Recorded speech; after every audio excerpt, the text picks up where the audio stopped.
the man known to history as Albert Speer, was born on the 19th of March 1905 in the town of Mannheim, in the German state of Baden-Württemberg in southwest Germany.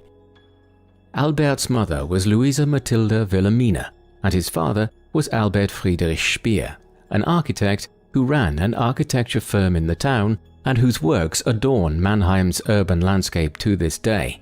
Albert Sr.'s grandfather had also been an architect, and so Albert Jr. was born into a household with a heritage of being builders and urban planners. Owing to Albert Sr.'s position as head of a successful firm of architects, the family were resoundingly upper middle class and materially comfortable. Writing over a half a century later, when in prison after the war, Speer noted of the family home that it was an imposing house built around a courtyard, guarded by elaborate wrought iron gates. Automobiles would drive into this courtyard and stop in front of a flight of stairs, which provided a suitable entrance to the richly furnished house. However, the home life they had was somewhat cold. Speer noted that, quote, "The children, my two brothers and I, had to use the back stairs. These were dark, steep and narrow, and ended unimpressively in a rear corridor. Children had no business in the elegant carpeted front hall." Albert's relationship with his two brothers, Ernst and Hermann, was particularly strained on account of Albert being somewhat weaker than them, but he claimed that this provided him with a great resourcefulness as he grew up, stating that, quote, "An inadequacy often calls forth compensating forces. In any case, these difficulties made me learn how to adjust better to the world of other boys. If I later showed some aptitude in dealing with difficult circumstances and troublesome people, I suspect that the gift can be traced back to my boyhood physical weakness." Speer's childhood was lived in the shadow of war. The unification of Germany in 1871 into the German Empire and the rise of the country as a major power on the continent had severely disrupted the political balance of Europe.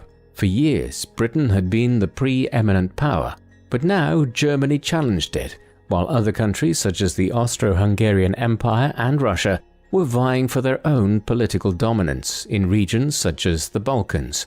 Added to this was immense rivalry between the European powers for colonial possessions in Africa and Asia. The net result of all this was that by the time Speer was reaching school age, the continent was divided into two armed alliances, one led by Germany and including Austria-Hungary, while the other was comprised of Britain, France and Russia. Finally, in the summer of 1914, a regional political crisis in the Balkans erupted into war across the continent and then the world. When the First World War ended 4 years later, in November 1918, Germany had been utterly defeated. The empire was replaced with a German Republic named after the town of Weimar, and Britain and France had subsequently imposed punitive peace terms on Germany under the terms of the Treaty of Versailles. All of these events would have profound implications for Germany and Speer in the years ahead. Speer's education was provided by various institutions.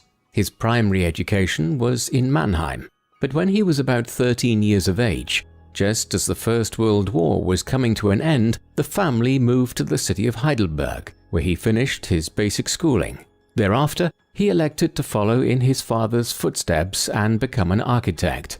Accordingly, in 1923, he began his studies at the University of Karlsruhe, a polytechnic university which was regarded as one of the best learning institutions in Germany, both then and now. Despite its glowing reputation, Speer moved on quickly to what the family believed was a superior institution at the Technical University of Munich, and from there he went on to the Technical University of Berlin in 1925.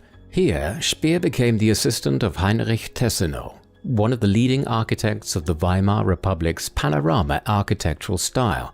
Many years later, Speer reflected on how Tessenow's teaching style was informal and discursive, with his belief that architecture should express national culture and be expressed in simplified forms. Tessenow was highly influential in shaping Speer's work as an architect, and yet Tessenow would soon be persecuted by the Nazis, losing his job at the Technical University in Berlin in 1934, just as Speer was becoming the official architect of the Third Reich. Speer graduated from the Technical University of Berlin in 1927 and was subsequently offered a position at the university by Tessenow, filling in on some of his classes and acting as his assistant for others, while he continued his own studies during this time. He also married on the 28th of August 1928. Years earlier, when he was just 17 years of age in 1922, Speer had begun dating Margarete Weber. Although the relationship was not approved of by his family, Speer now married a woman who was effectively his childhood sweetheart. They would go on to have 6 children, who would play a prominent role in his later life, making Speer a curiosity as one of the few higher-ranking Nazis who lived long enough to have adult children. Together, the family lived in Berlin throughout the late 1920s and into the early 1930s, and so much was going well for the young Speer at this time. He had attained a very good position at a pre-eminent technical institute in Berlin while still in his mid-20s and was settling down into family life. Speer's career was blossoming as a middle-class architect in the late 1920s, but much of the rest of German society was not so lucky. Germany remained a country with a large industrial working class, one which produced many adherents to the communist movement, which in 1917 had seized power in Russia. Others of different political persuasions were discontented with the terms of the Treaty of Versailles, which had brought the war to an end and imposed harsh fines and terms on Germany, and groups such as the National Socialist German Workers' Party, or Nazi Party, led by their Austrian-born leader Adolf Hitler, were among these. Such groups remained either peripheral in the Weimar Republic's politics in the 1920s, or at least had insufficient support to challenge the dominant centrist and establishment parties of the Republic. But this all began to change in 1929, after years of global economic growth in the autumn of 1929. The stock market on Wall Street in New York crashed severely. In the months and years that followed, the world's economy entered a Great Depression, and Germany was impacted particularly badly, as ordinary Germans lost their jobs and their life savings, and groups such as the Communists and the Nazis began to gain a much greater level of support than they had ever previously had in the country.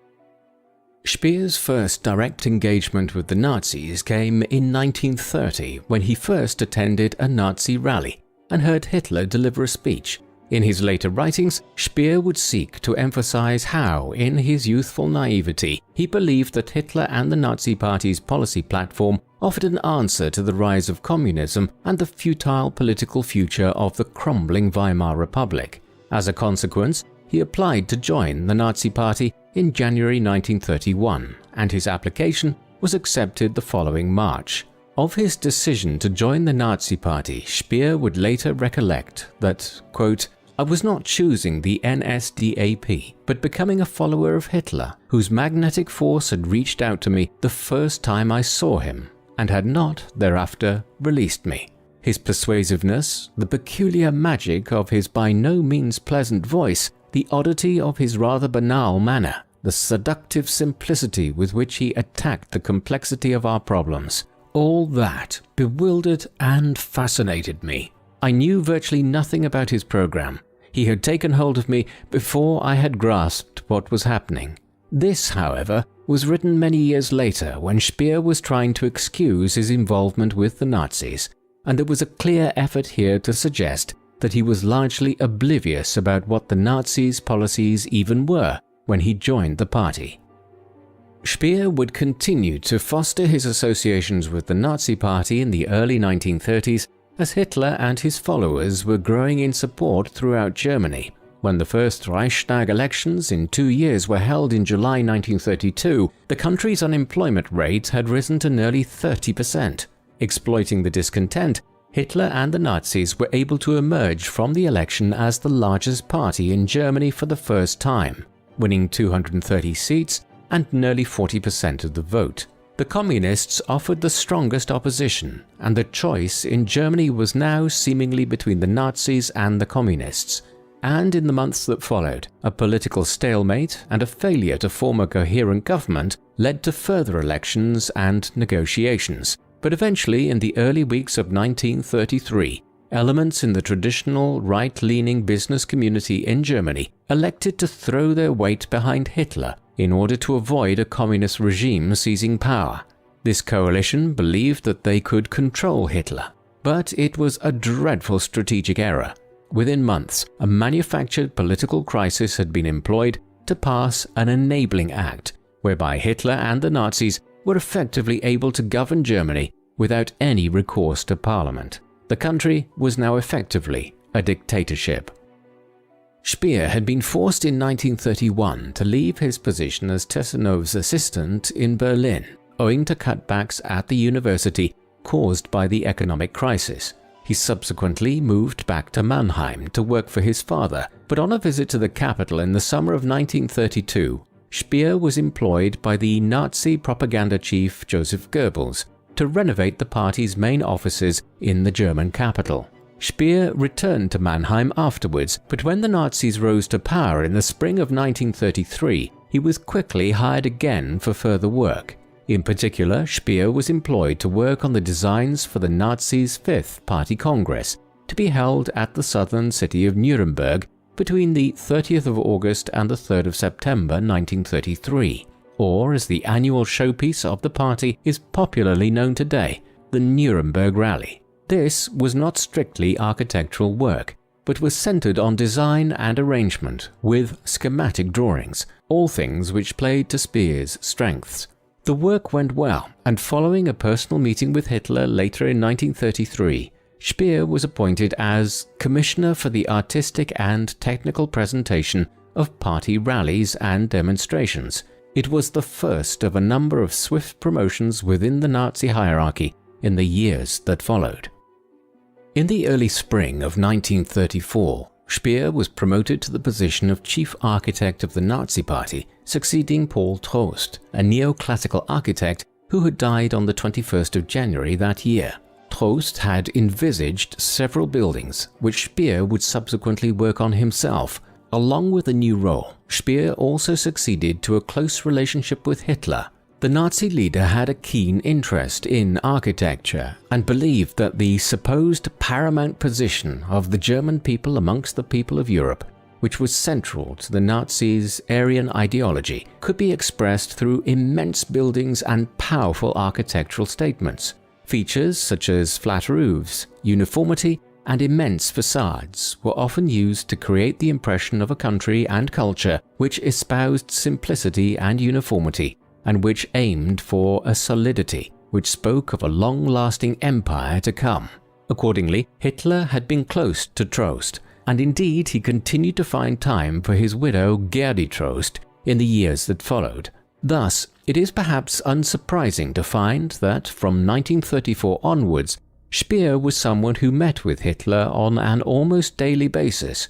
Often in the mornings, they would meet for a conversation or a walk, in which they discussed the architectural projects being undertaken by Speer and future even grander building work. The work which Speer and Hitler would have discussed was expanding both numerically and in scale from the mid-1930s onwards. Much of this focused on rebuilding the center of Berlin, a plan which, as will be seen, became even grander still in the late 1930s. For instance, there were plans for building a new chancellery building near the Reichstag as early as 1934. Others lay outside the capital. For instance, Speer took over the building of a vast new Zeppelin field or party rally grounds at Nuremberg for the holding of the party's annual congress there, a giant complex covering over 11 square kilometers and consisting of several buildings, parade grounds and walkways. The Zeppelin field featured prominently in the 1935 propaganda film by Leni Riefenstahl, The Triumph of the Will. And Speer also designed the pavilion for the International Exposition of Art and Technology in Modern Life, which was held in Paris between May and November 1937, having convinced Hitler, who wished to withdraw German involvement altogether to proceed with the event. The pavilion culminated in a tall tower topped by the symbols of the Nazi state, an eagle and a swastika, and was allegedly conceived of as a statement of, quote, German pride and achievement. Speer was also responsible for refashioning the Berlin Olympic Stadium. In 1931, the International Olympic Committee had determined to hold the 1936 Summer Olympics in Berlin. This decision was not reversed upon the accession to power of the Nazis. Werner Mach had been hired to build a new Olympic stadium in Berlin on the site of the older stadium, which his father Otto Mach had built there in preparation for the aborted 1916 Berlin Olympics. However, when Hitler visited the site in 1934, he was thoroughly unimpressed and ordered Speer to alter the plans. Thus, it was Speer who was responsible for completing the Olympiadstadion, which became the centerpiece of the 1936 Olympics. And it was here that Jesse Owens, the African-American track and field athlete, won his 4 gold medals, an occurrence which is rumored to have infuriated Hitler. Despite this, in the aftermath of the Games, Hitler developed grand plans for holding every Olympics in Germany once the Nazis were victorious in the coming war. And to this end, Speer was commissioned to come up with plans for a new stadium again, resulting in his designs for the Deutsches Stadion, or German Stadium, which would be built at Nuremberg to fit over 400,000 people. However, nothing other than the groundwork was ever completed. On the 30th of January 1937, Speer was appointed as General Building Inspector for the Reich capital. This placed him in charge of what would have been the most wide-ranging building project undertaken by the Nazis. Hitler had conceived of completely rebuilding central Berlin as Germania, a grand new capital for the coming Reich, which would stretch across and dominate the European continent. Records of Hitler's table conversations from the early 1940s highlight how it was conceived that this new city of Germania would be designed to surpass London and Paris and stand as an equal in relative terms to what Rome had been at the height of that empire in the 1st and 2nd centuries AD. Central to this vision were plans to create a vast east-west city axis commanded by one huge 3-mile-long boulevard, at one end of which would be the Reichstag, and at the center of which would stand the Berlin Victory Column, the 220-foot-tall Victory Column, which had been erected in the late 1870s to celebrate Prussian victory in the war against Denmark in the 1860s. As well as this, a vast Arc of Triumph, no doubt modeled to some extent after that which Napoleon had begun erecting in Paris in the early 19th century, was also intended.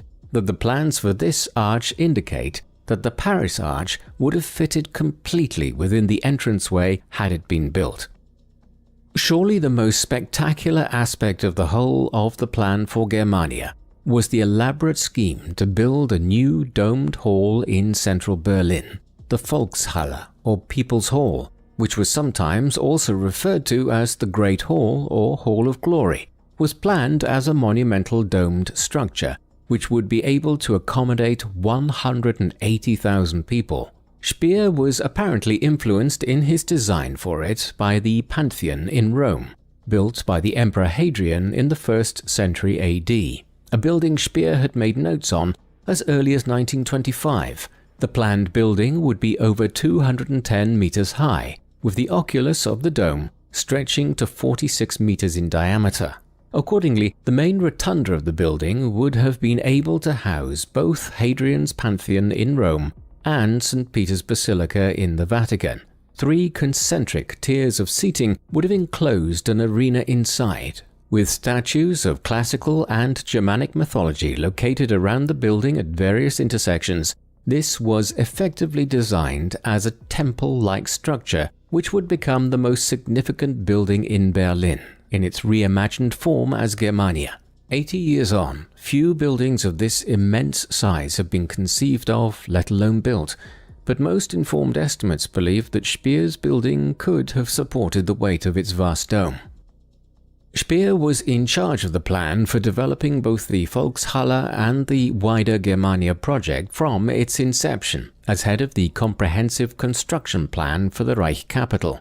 Work was initiated in 1938, with plans for it all to take 5 or so years to complete. The initial proceedings were slow, not least because of the densely built nature of Berlin's urban landscape. The plans called for vast amounts of housing and businesses to be pulled down and streets to be widened or otherwise redirected to accommodate the vast building program, notably the east-west street axis. Moreover, the soil and water table of Berlin were a serious issue, as it was unclear if the ground could support the vast structures of the Volkshalle and the Arc of Triumph. To test this, Speer had a vast concrete block, known as the Schwerbelastungskörper, built on the proposed site of the Arc of Triumph, one which did indeed sink some small amount in the years that followed. But despite these setbacks, some work on building the new city was accomplished by Speer up to 1943. But after this, all work ceased. Nevertheless, the grand plans for Germania never came close to being realized, and they are a telling indication of the manner in which the building ambitions of the Third Reich ran far beyond what actually occurred.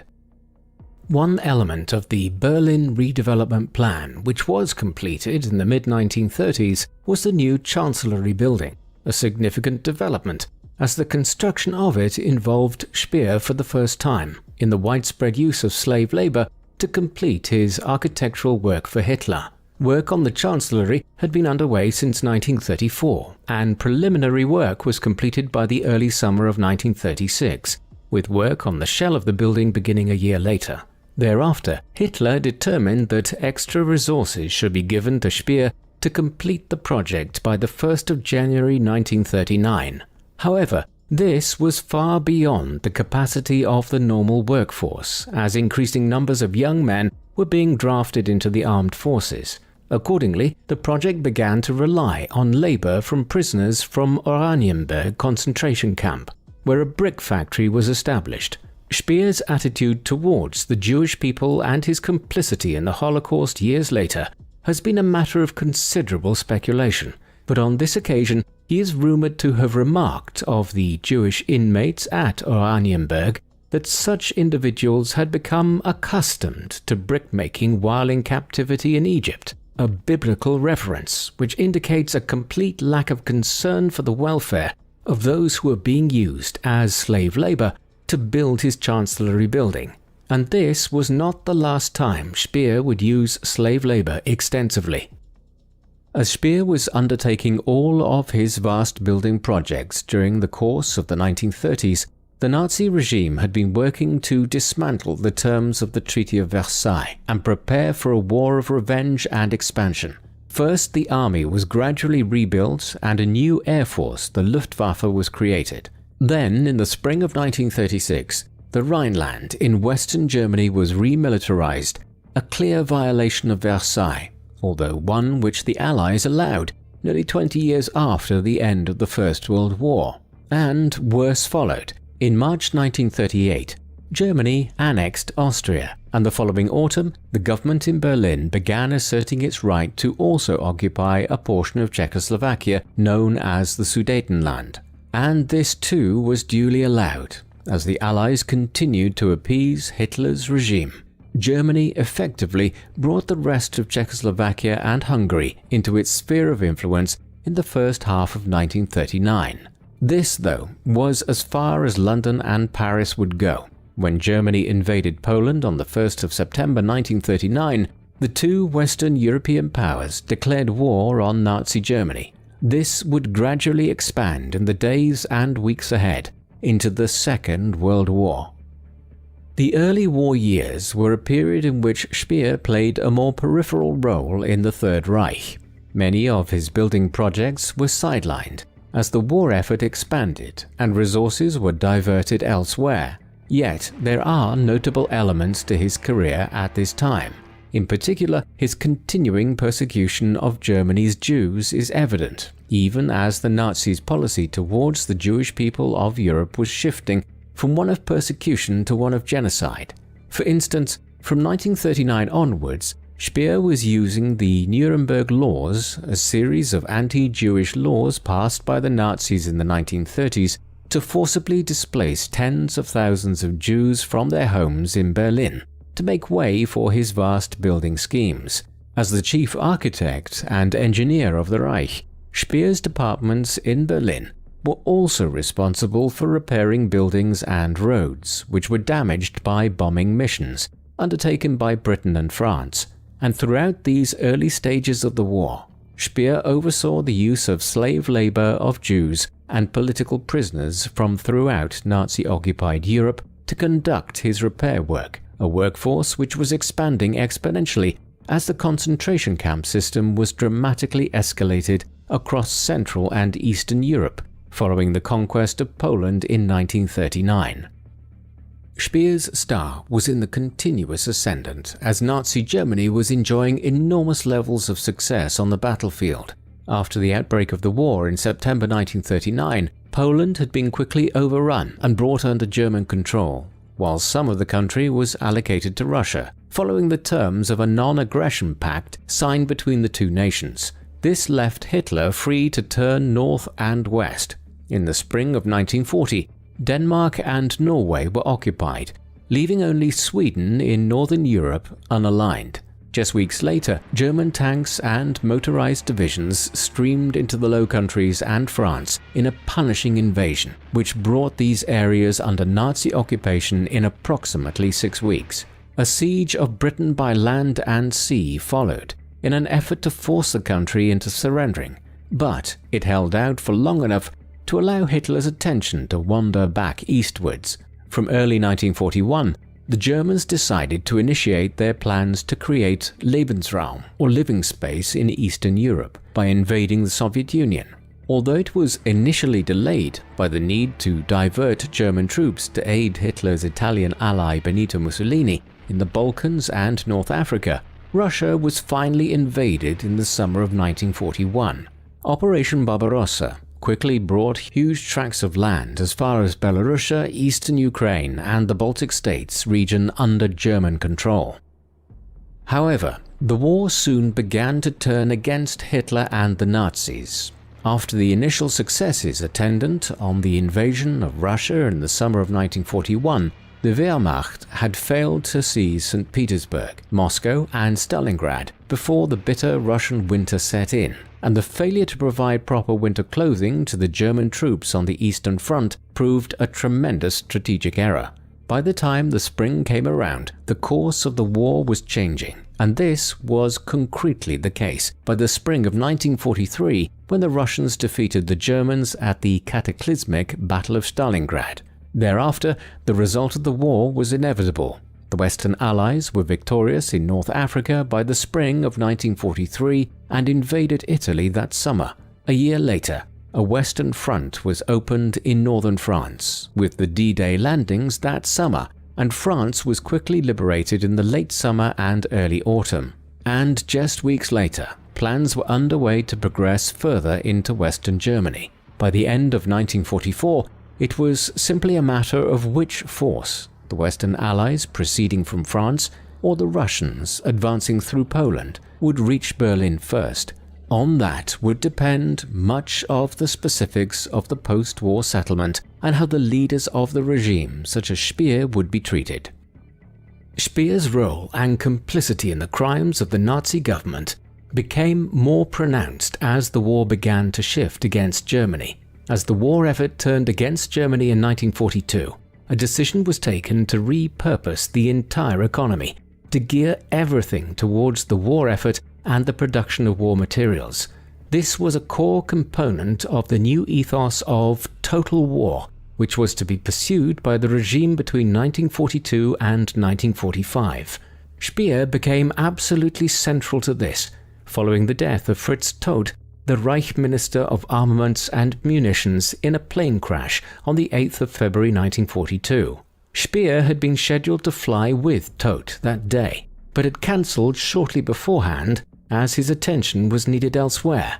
Not only did he survive, but he was quickly chosen to succeed Todt, not just as head of the Ministry of Armaments and Munitions, but also as overseer of the German railways, the water and energy departments, the Office of Technology, and Operation Tod, a body which had been established all the way back in 1933 and which had responsibility for a wide range of civil engineering projects. With these appointments, Speer was effectively in charge of the German economy during the period of total war. As Minister of Armaments and War Production during the total war period of the Second World War, Speer was responsible for overseeing massive increases in the amount of goods being produced, either directly or indirectly, for the war effort. In 1941, the German war economy produced approximately 9,500 vehicles and motorized units and 2,900 heavy tanks, whereas 3 years later, in 1944, following Speer's first 2 years in charge, the output had increased fourfold to 35,000 vehicles and motorized units and a staggering 17,300 tanks, the latter representing a six-fold increase on what was produced 3 years earlier. All of this was achieved even as the amount of resources available to the regime were dwindling rapidly, notably supplies of such core commodities as oil and rubber. Consequently, production was ramped up, even in such remote parts of the Reich as northern Norway. He was even placed in command of the production of the V-2 rockets at Peenemünde in northern Germany, which the German scientist Werner von Braun had developed and which were being launched against London even as the Western Allies were barreling eastwards into Germany in late 1944 and early 1945. One of the foremost innovations Speer introduced as the war effort became ever more desperate for the Nazi regime was Transport Corps Speer. This was established in the autumn of 1944 following the D-Day landings in northern France that summer, with the goal of overseeing the continuous repair of German factories and workshops once they were targeted by Allied bombing campaigns. The transport element was a highly mobile unit used for transporting armaments and other goods out of these factories and also initiating repair work quickly to ensure that production started again as seamlessly as possible. This was largely confined to Germany at this stage, as a decision had been taken by the second half of 1944 to concentrate most of the country's industrial activity in the homeland, where it would not be quickly captured. An indication of the extent of the Transport Corps Speer and its significance to the war economy of Germany during the last year of the conflict is indicated in the number of personnel within it.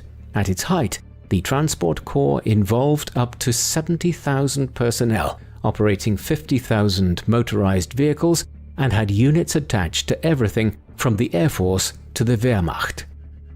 Overall, in his role as Minister of Armaments, Speer managed to keep the German army fighting in the field until 1945.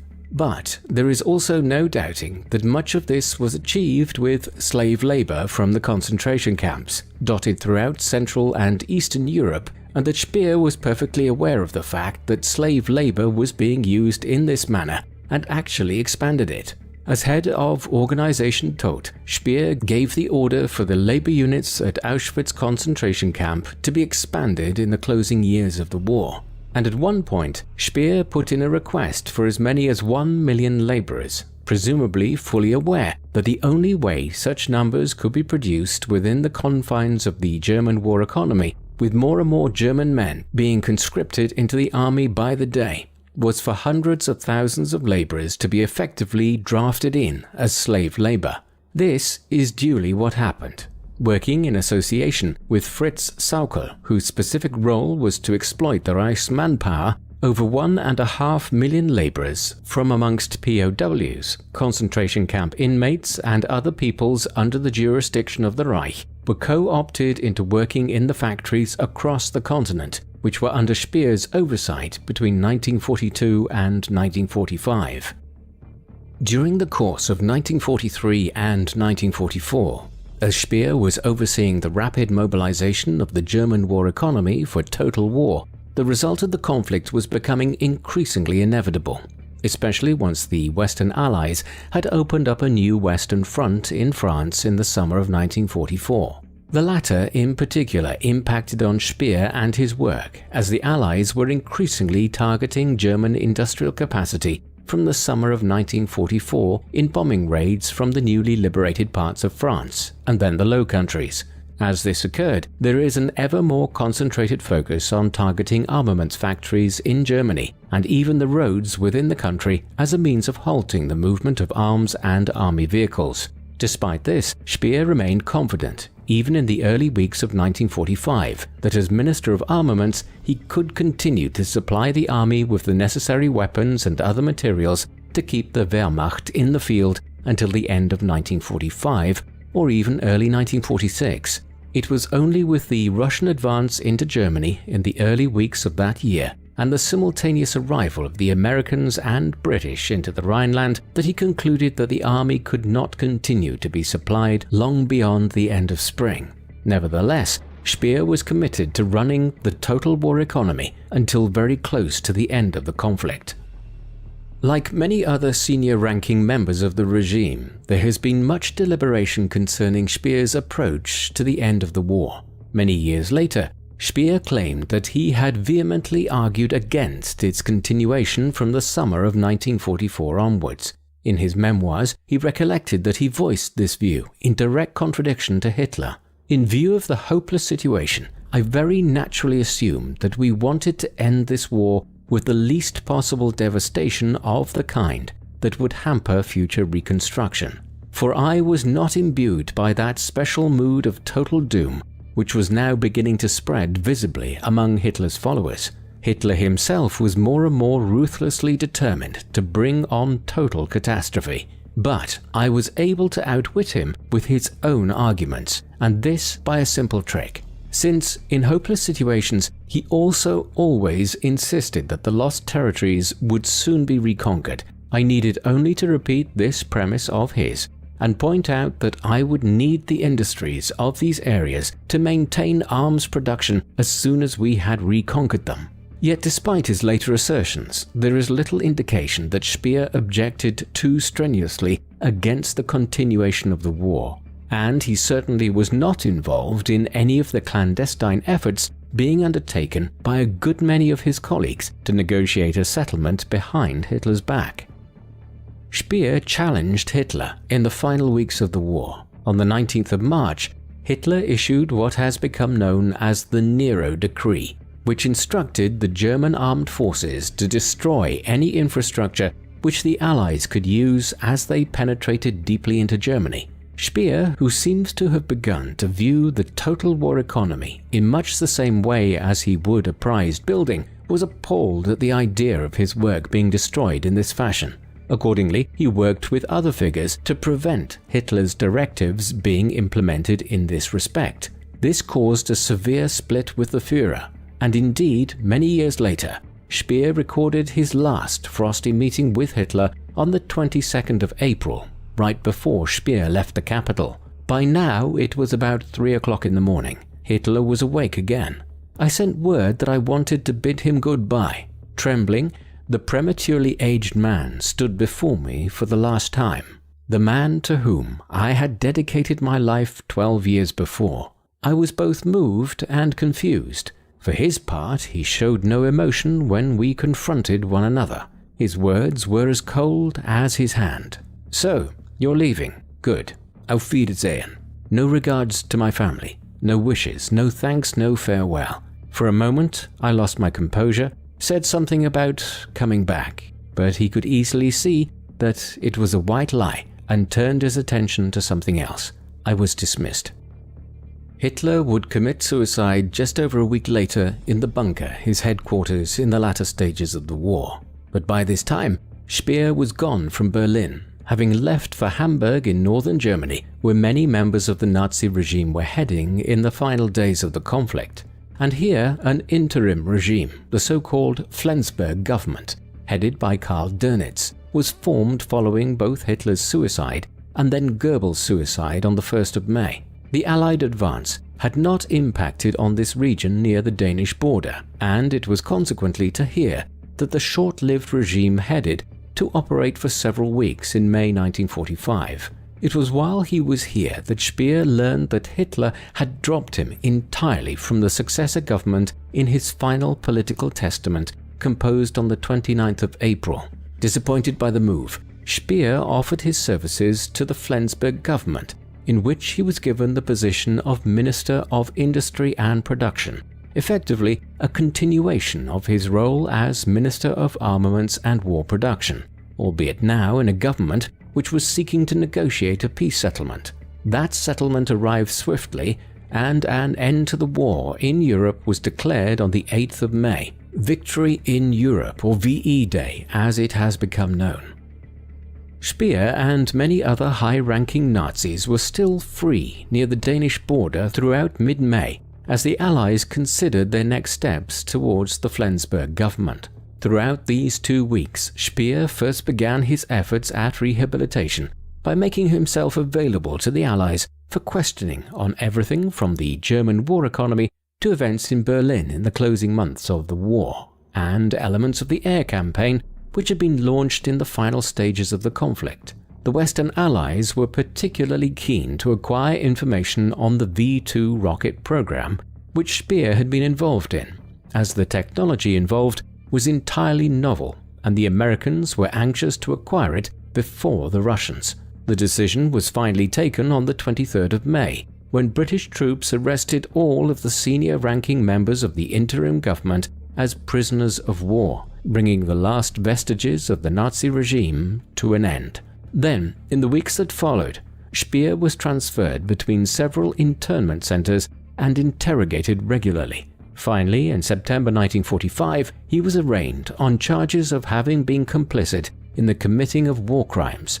Consequently, he was to be tried at Nuremberg, along with other senior surviving members of the Nazi regime. Speer went on trial in Nuremberg in the first wave, involving the most significant surviving members of the Nazi regime. It ran from the 19th of November 1945 to the 1st of October 1946, and during it, 24 individuals were put on trial, several of them in absentia, such as the former Nazi Party secretary Martin Bormann, who had not been found by November 1945, but who had almost certainly been dead for several months by that time. Of those who were still alive, the most prominent were Hermann Goering, the head of the Luftwaffe, Rudolf Hess, Hitler's deputy until he flew into Scotland in 1941, Wilhelm Keitel, the head of the Wehrmacht and the de facto Minister for Defense for the entire period of the war, Joachim von Ribbentrop, the foreign minister, Arthur Seyss-Inquart, the figure who effectively ran Austria following the unification of the two countries in 1938, and Hans Frank, the head of the General Government of Poland, the Nazi occupation government established in 1939. Each of them were accused according to the Nuremberg principles, not just of being senior members of the regime, but specifically of having committed crimes against peace, contributing to and overseeing a war of aggression, and, perhaps most significantly, committing war crimes and crimes against humanity. The trial lasted for 11 months. Of it, Speer later recollected, "For many months, the documents and testimonies accumulated. These aimed to prove that the crimes had been committed, without regard to whether any one of the defendants had been personally connected with them. It was horrible, and could only be borne because our nerves became more blunted from session to session. To this day, photographs, documents, and orders keep coming back to me. They were so monstrous that they seemed unbelievable, and yet none of the defendants doubted their genuineness." Speer's personal attorney, Hans Flaschner, attempted to present Speer as something of a genteel innocent who had been unwittingly thrust into the crimes of Hitler's regime. But the chief prosecutor, Robert H. Jackson, presented a counter-argument. Speer, Jackson argued, had been front and central, the key figure, in using hundreds of thousands of Jews, prisoners of war and other minorities as slave labor in order to run the German total war economy between 1942 and 1945. For his part, Speer clung to the hope that the Allies' decision not to impose a collective guilt on the German people for the crimes of the regime might be something which would also exonerate him in the eyes of the court. At last, the decisions of the tribunal at Nuremberg came in October 1946. Many of Speer's co-defendants were sentenced to death, notably Göring, Frank, von Ribbentrop and Seyss-Inquart, each of whom were hanged on the 16th of October, though Göring committed suicide in his cell the night of the 15th. But the architect escaped this fate. Of the 8 judges, 3 were in favor of the death penalty for Speer, but with the majority opposed, a compromise agreement was reached, and he was sentenced to 20 years in prison. And following the sentence, Speer claims he was resigned to his fate as a sort of penance for his previous actions. A few days later, I accepted the sentence. I waived the right to an appeal to the 4 powers. Any penalty weighed little compared to the misery we had brought upon the world. For there are things, I noted in my diary a few weeks later, for which one is guilty even if one might offer excuses, simply because the scale of the crimes is so overwhelming that by comparison any human excuse pales to insignificance. It is difficult to know how much Speer genuinely felt this or was trying to influence public opinion by saying so many years later. Speer would spend most of his 20-year jail sentence at Spandau prison in western Berlin, where he was transferred to in July 1947. Here his life was heavily restricted. He was, for instance, only allowed to correspond with close family members in order to limit his communication with the outside world. His time at Spandau was generally spent in exercising and reading. He claimed to have read thousands of books while serving his sentence, and also was provided with architectural works, which allowed him to keep up with prevailing trends in the discipline. Throughout his time at Spandau, others in the outside world continued to advocate on his behalf, pressing the case that Speer's sentence had been overly severe for a man who, his supporters argued, had allegedly been duped into following Hitler and the Nazis. A huge fundraising drive was even undertaken from the late 1940s onwards to raise funds to support his legal case, a growing sum of money over which Speer had some influence in how it was spent.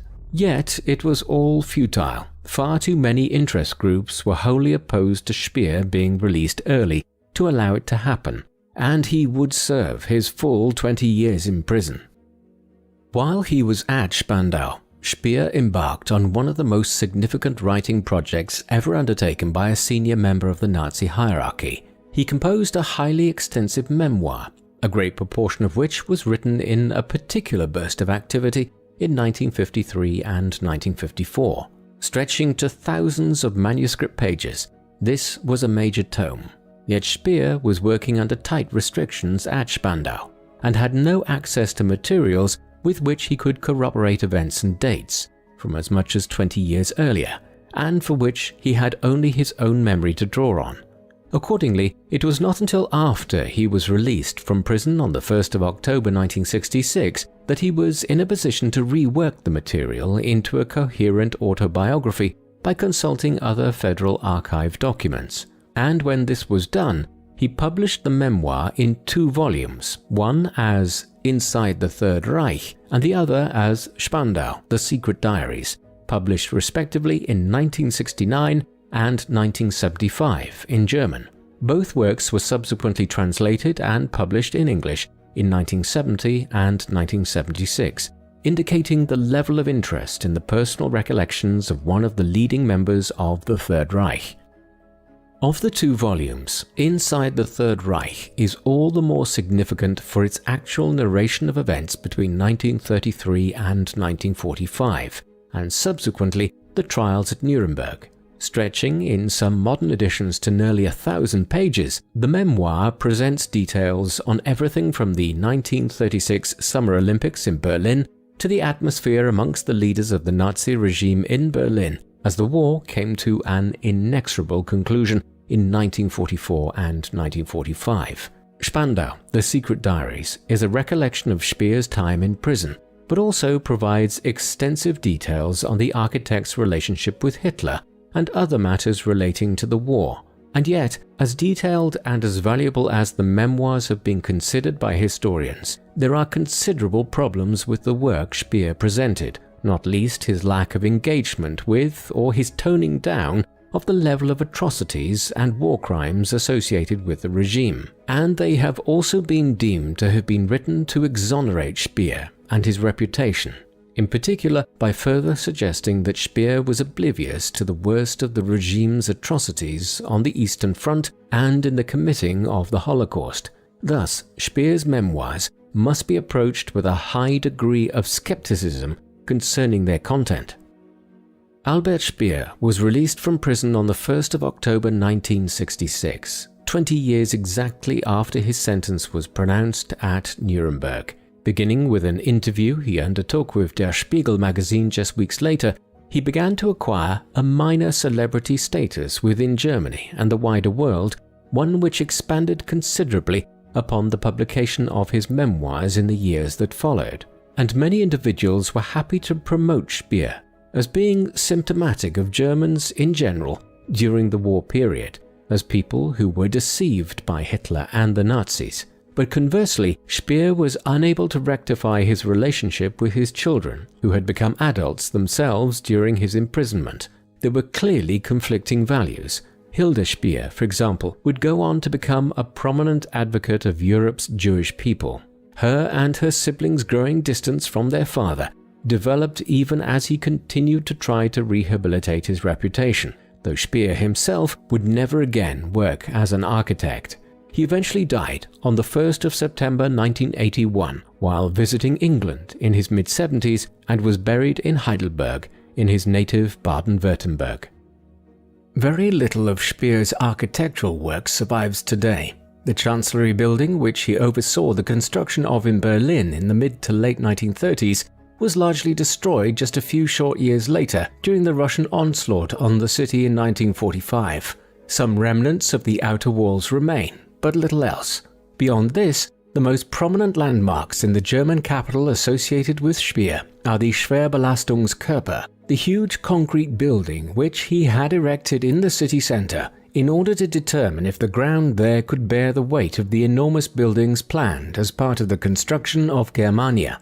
Outside Berlin, some parts of his work are still extant, notably parts of the Zeppelin-Field Nazi Party grounds at Nuremberg. But beyond these, the most significant things he produced to have come down to us today are elaborate drawings and schemes for the monumental buildings he had planned and which were never actually realized, most notably the plans for Germania and the new Olympic Stadium at Nuremberg.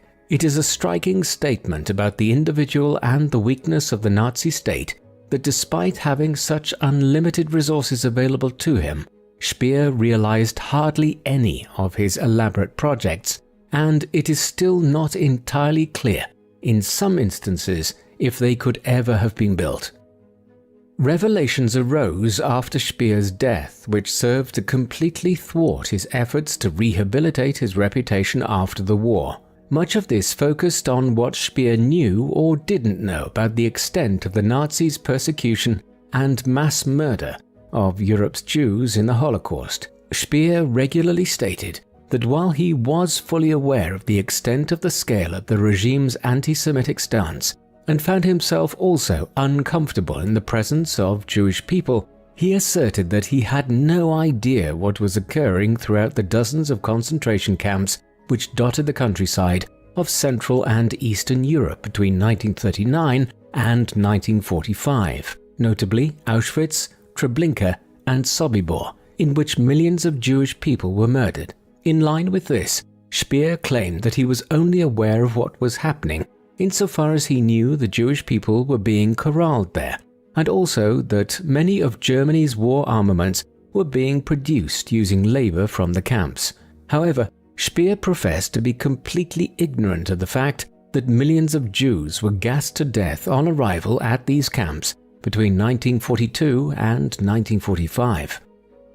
Speer's professions of innocence during his lifetime have been categorically disproved since his death.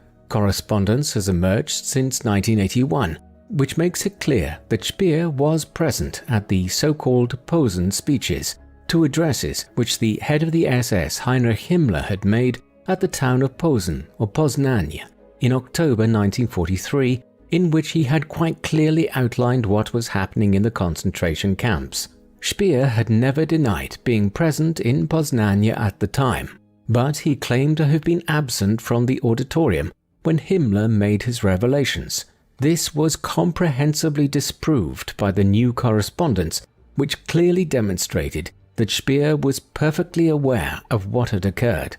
Moreover, additional studies by historians such as Adam Tooze and Heinrich Brellur focused on how Speer had visited many of the concentration camps in 1943 and 1944 to see where the labor was coming from for the industries he oversaw.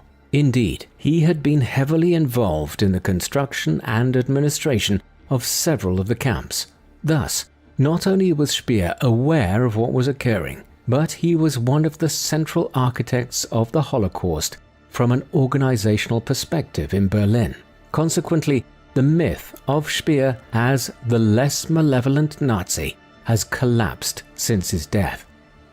Albert Speer is unique amongst the leading figures of the Third Reich in being an individual who managed to somewhat rehabilitate his reputation in the aftermath of the war. There are many reasons for this. Speer was a more cultivated figure than many of the other senior figures within the regime. He was a member of an upper-middle-class German family, which had a long history of being prominent architects in the country. Speer also excelled as a young man in his studies and had achieved a lecturing position at a prominent technical institute in Berlin while still in his early 20s. Moreover, after he became part of the Nazi hierarchy, his work was largely focused on architecture and improving the built infrastructure of the country. Speer, unlike figures such as Göring, Hans Frank and Arthur Seyss-Inquart, who all stood trial alongside him at Nuremberg in 1945 and 1946, superficially did not appear to have played a major role in the mass murder of Europe's Jews or some of the other major crimes associated with the Nazi regime, such as the indiscriminate execution of hundreds of thousands of Russians and other peoples on the Eastern Front between 1941 and 1945. Accordingly, Speer was not sentenced to death and, after serving a 20-year sentence, managed to return to German society. The reality, though, of how Speer managed to convince so many people that he was different to individuals such as Hitler, Himmler, Göring and Goebbels is quite different. He exploited his slightly more cultivated personality to good effect, to convince people that he was simply an innocent architect who was won over by Hitler's personality early on before a Pauline conversion towards the end of the war. In this respect, he claimed that he had no knowledge of the worst of the regime's atrocities, particularly the genocide of Europe's Jews. But as we have seen, information which came to light since his death has proved that this was not the case, and Speer lied about how much he knew both at Nuremberg and after. Finally, his extensive memoirs, which he wrote at Spandau prison whilst serving his sentence after the war, served the purpose of further excusing his conduct and justifying his actions between 1933 and 1945. Perhaps historians bear some of the blame here, in that in their eagerness to have a very extensive first-hand account of the Nazi regime from one of its highest-ranking figures, they were too willing to accept Speer's work at face value, and with it, some of his justifications of his own behavior. There has been widespread debate as to what actually motivated Speer. Perhaps as some, such as the German historian Joachim Fest, have argued, Speer was led along in much the same way as other Germans were, by the promise of harking back to a lost time, when things in Germany were more favorable than they were during the crisis of the early 1930s. Perhaps he was, as he later tried to present himself, won over by the fact that the Nazis seemed to offer a solution to the problems of the Weimar Republic and the rise of the communists. Or perhaps he was simply enthralled by the prospect of being able to realize his architectural ambitions and the resources which became available to him, the higher he rose in the years to come. But the reality is perhaps more straightforward. Speer was committed to the creation of a greater Germany, a nation which its buildings would be emblematic of, and his views of slave labor, particularly of imprisoned Jews before and after the war, appallingly so after he became Minister of Armaments in 1942, confirms conclusively that he was an anti-Semite himself. Thus, despite all his later justifications and excuses, it would seem that what motivated Speer to commit to the Nazi cause was not that he was led astray, as many have argued, but that he quite simply believed entirely in the Nazis' racial ideology. Accordingly, he should be viewed in the same way as any of the other members of the regime. What do you think of Albert Speer? Was he really a less malevolent individual than figures such as Hitler, Himmler, and Goebbels, as he presented himself at the Nuremberg trials? Or did his seemingly cultured personality simply allow him to deceive others into thinking this? Please let us know in the comments section, and in the meantime, thank you very much for watching.